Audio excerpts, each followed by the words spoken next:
The opening over-under point total has been set at 95.5 for the Boston Bruins in 2022-23.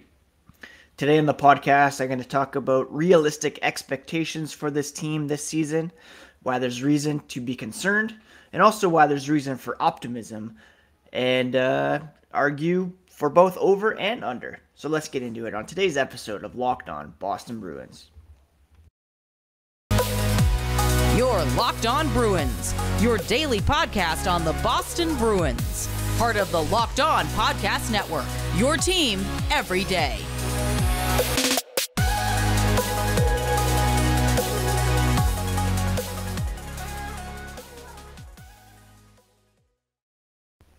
What is up, Bruins fans, and welcome back to the Locked On Boston Bruins podcast. I'm your host, Ian McLaren, and this is a daily show where we discuss all things Spoke to Be, as well as take a look around the NHL. Today is Thursday, September 1st. Can you believe it? We are in September already. I want to thank you so much for making Locked On Boston Bruins part of your day through the summer. Really means a lot that you were tuning in as we made our way through an sometimes quiet off-season, but we are back at it and ramping up to training camp, which will begin in just a few short weeks. If you're on Twitter, you can find the podcast at Locked NHL Bruins. Same on Instagram. You can find me, my dad jokes, and hockey tweets at Ian C. McLaren. And please do subscribe to the podcast if you haven't already. You can find it on your favorite podcast app, Spotify, Apple. Search up Locked On Boston Bruins, and also on YouTube. Last time I checked, we were at 599 subscribers. Would be amazing to get past that 600 mark today as we continue to grow here on the Locked On Boston Bruins podcast. So like I mentioned off the top, we got the opening over-under totals for all teams this season. And the Boston Bruins has been set at 95.5. Last season, they opened at 103.5 points, and they finished with 107. So if you took the over for 2021-22, congrats, you came out on top. Here, the Bruins are at 95.5.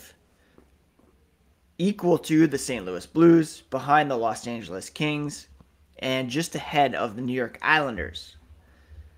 The highest team is the Colorado Avalanche at 111.5 points, followed by the Toronto Maple Leafs at 107.5, the Florida Panthers at 105.5. I'd be smashing the under on that one if I was a betting person. The Carolina Hurricanes, Tampa Bay Lightning at 103.5, Edmonton Oilers 102.5, Calgary Flames, Pittsburgh Penguins 101.5, Minnesota Wild, New York Rangers 99.5, Nashville Predators, Vegas Golden Knights 97.5, and the Los Angeles Kings at 96.5, as I mentioned. So among Eastern Conference teams, the Bruins come in at 1, 2, 3, 4, 5, 6, 7th. So, still considered a playoff team if you look at those over-under point totals, the top teams in the Eastern Conference. Now, why is it that their point total is set 11.5 points lower than where they finished last season? Well, there's a couple obvious reasons for that. The Bruins will be shorthanded to begin the season.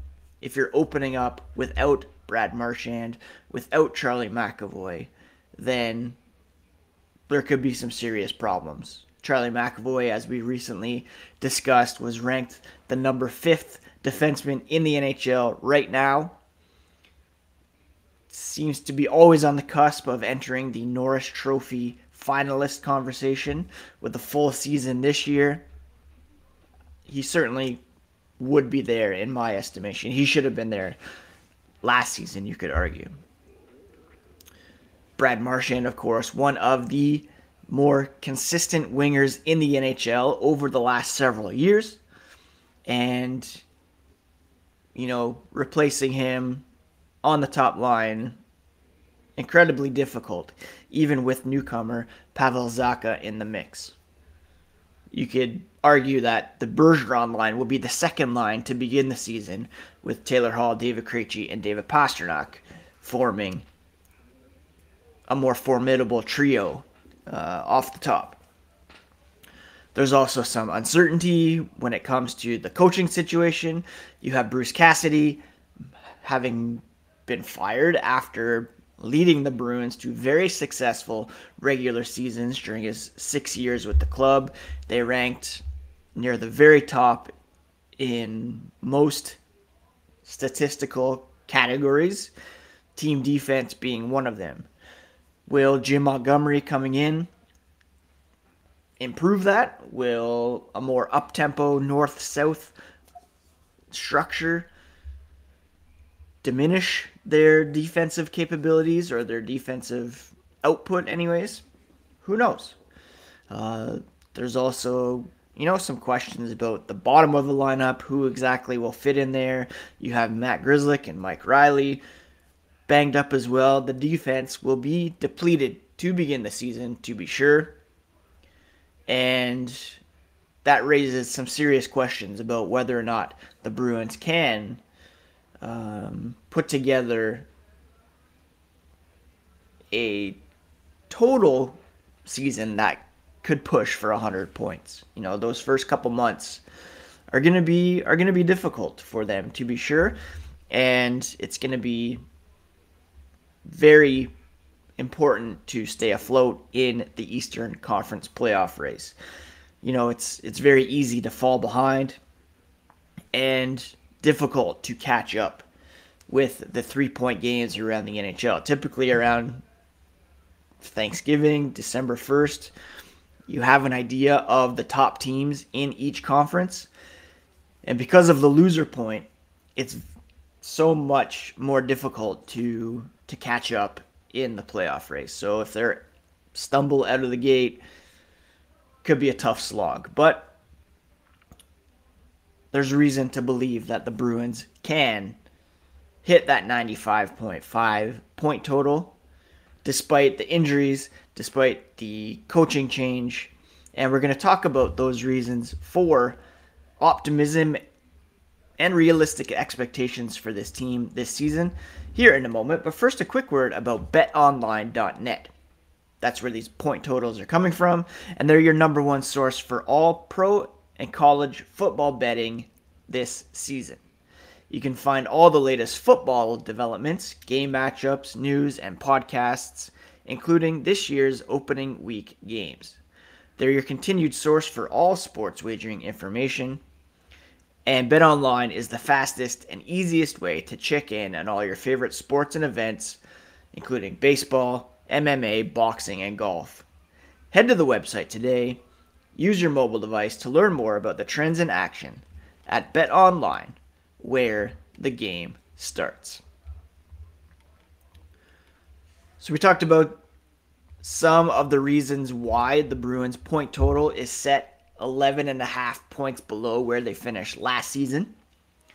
Namely, injuries to Brad Marchand and Charlie McAvoy to begin the season, and some uncertainty when it comes to how the team will perform under new head coach Jim Montgomery. We had a very clear sense of what Bruce Cassidy was capable of, what he was able to get out of this team. Less so with a new head coach coming in. It's just difficult to project how the team will perform under him until we get some evidence either way. But there are some reasons for optimism here with the Boston Bruins, and reasons to believe that they will indeed, or could indeed, surpass that 95.5 point total. First, obviously, Patrice Bergeron being back in the mix is huge for this team. Selke Trophy winner, had one of his best defensive seasons last year, a beast in the faceoff circle, and still a very productive player offensively as well. So having him in the mix, obviously huge. If he chose not to come back, I would expect their over-under would have been set quite a bit lower. Then you have David Krejci coming back. No disrespect to Eric Haula, but having Krejci as your second-line center is an upgrade. And like I said earlier, that line of Krejci, Pasta, Hall could be one of the more prolific in the Eastern Conference, perhaps league-wide. So that's huge for the Bruins, having those two centers back. Obviously, they're advanced in age. Their best years are behind them, but much better than the alternative for the Boston Bruins, which would have been Charlie Coyle as your first-line center, second-line center, Jack Studnicka, who knows. So that's great for the Bruins. Another factor is the goaltending tandem. Last season, Linus Ullmark came in, started off a bit slow. It was a new system, new city, new teammates, new everything after spending his career to date with the Buffalo Sabres. But he settled in, and he and Jeremy Swayman had a very good season together as the duo for the Boston Bruins. Keep in mind, of course, there was the whole Tuukka Rask comeback in there. Jeremy Swayman was sent down to the American Hockey League for a little bit as Rask attempted his comeback. This year, there'll be no question as to who the two goalies will be, barring injury, of course. And all that's to be decided is who will be 1A, who will be 1B, and that will likely interchange as well. You'll probably see Swayman get the lion's share of starts for a time. Ullmark will get the lion's share of the starts. If Swayman stumbles a bit, last year was an even 41 game split for those two guys. And we'll likely see close to 50-50 again. Unless, of course, one of these guys goes on a ridiculous streak where they just can't be beat. So that solid tandem will help the Bruins through the losses of a Charlie McAvoy, Matt Grzelcyk, even Brad Marchand, who is an asset defensively for the Bruins. I also think David Pastrnak is going to come out firing this season. As of right now, he is unsigned beyond this coming season. If he enters the season without a contract, he'll be obviously extra motivated to back up what will likely be a pretty high ask on his next deal. But either way, last year he entered the season amidst personal tragedy and turmoil, and he just did not look like himself to begin the season. Things picked up, obviously, in the 2022, where he scored 32 of his 40 goals from January through April. If we could get that David Pastrnak all season long, he could challenge for 50 goals, and the Bruins will need every ounce of offense they can get out of him this season. And certainly playing with David Krejci will help. So those are three reasons why I think the Bruins should be able to withstand these early injuries. And when it comes to realistic expectations for this team, I don't think there's any question that they're a playoff team. I know it's very trendy, sexy to pick the Detroit Red Wings, to pick the Ottawa Senators. Some people even thinking the Montreal Canadiens or the Buffalo Sabres could jump into an Atlantic Division playoff spot. When it comes to the wild card, you have teams like the New Jersey Devils, the Columbus Blue Jackets. I mentioned the New York Islanders. They're only 1 point behind the Bruins. in terms of the over-under. But when all is said and done, the Bruins are and will be a playoff team in 2023. Again, it's very trendy to pick the Senators, to pick the Red Wings. In my mind, it's more likely that the Florida Panthers could come crashing down and miss the playoffs. That could be my bold hot take heading into next season. They lost one of their best defensemen, or they traded away one of their best defensemen in Mackenzie Weegar.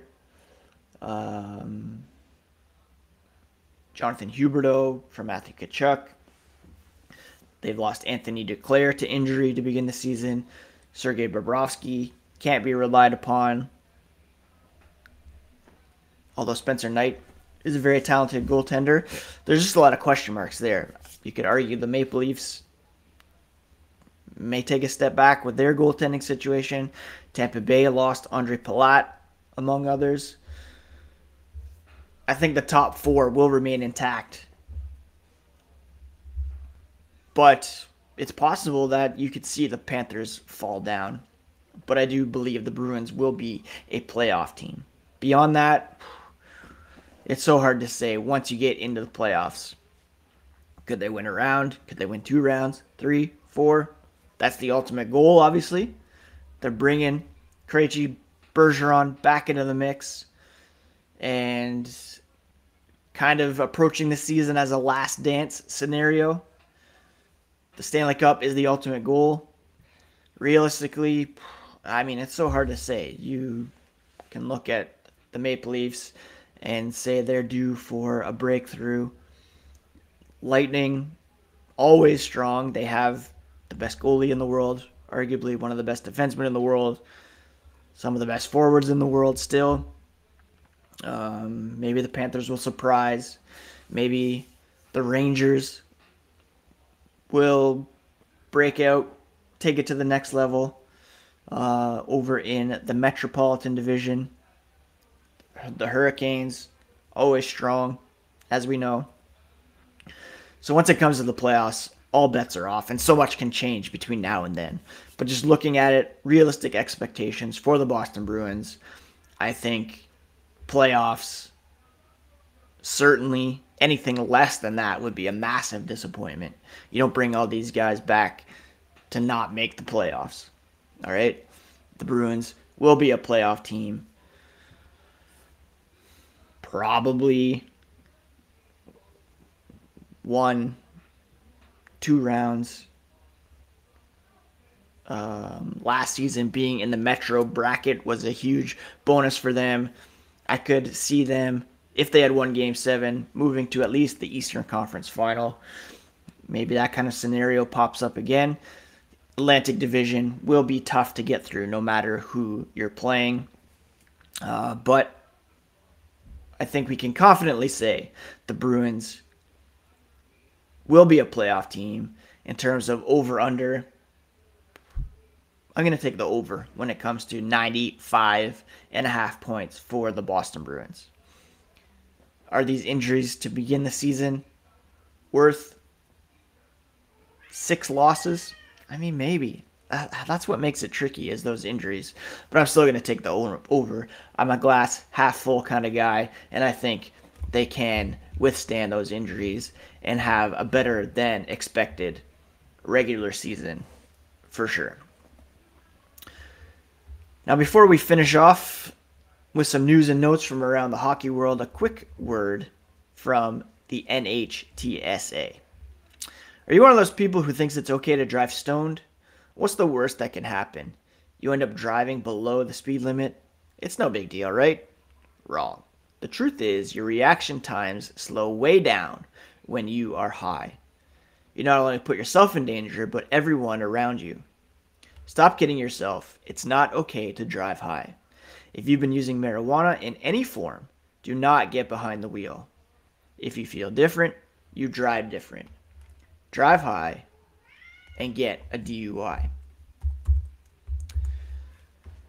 All right, let's finish up with some news and notes from around the NHL. I don't know if you noticed, but the Bruins did invite a free agent forward to training camp, according to cap-friendly transactions, and that's Kelty Girillion, who is an undrafted 22-year-old who had a pretty good ECHL season in Maine, 19 goals, 35 points in 57 games.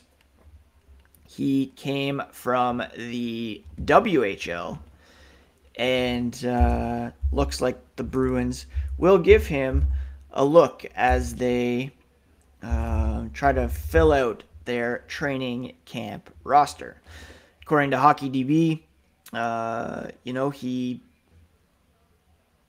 again comes from the the WHL. In 2020-21, he had 17 goals, 27 points in 23 games for the Seattle Thunderbirds, 23 goals in 63 games the season before that. He did appear in 2 games with Providence last year, scoring 1 goal. A big body, and they're going to see what he has here in training camp. Wouldn't expect him to make the team. Perhaps he'll be a candidate for the Providence Bruins. What else is going on here? The Prospects tournament coming up in a couple weekends. If you heard my interview last week with Matt Poitras of the Guelph Storm, then you know that he will be in attendance there. That will take place in Buffalo. I haven't seen a full breakdown of who exactly will be there, but you can expect that he will certainly be one to watch there. When it comes to becoming cap compliant, Matt Porter of the Boston Globe reiterating that defenseman Mike Riley and winger Craig Smith could be the biggest trade candidates for the Boston Bruins. Jack Stanika, Fabian Lysell could step in and play right wing.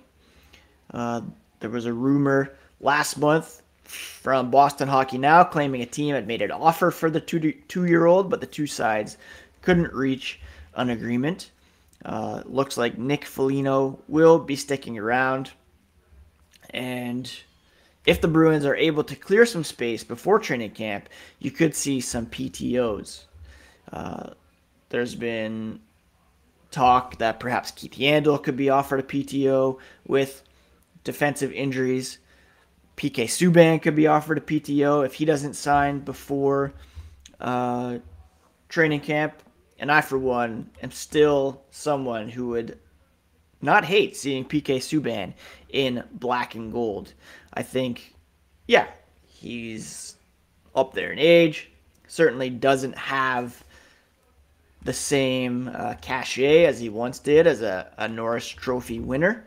But he's still in peak athletic form, has a rocket from the point, and the Bruins desperately need some depth on the right side behind Brandon Carlo, Connor Clifton, without Charlie McAvoy in the lineup.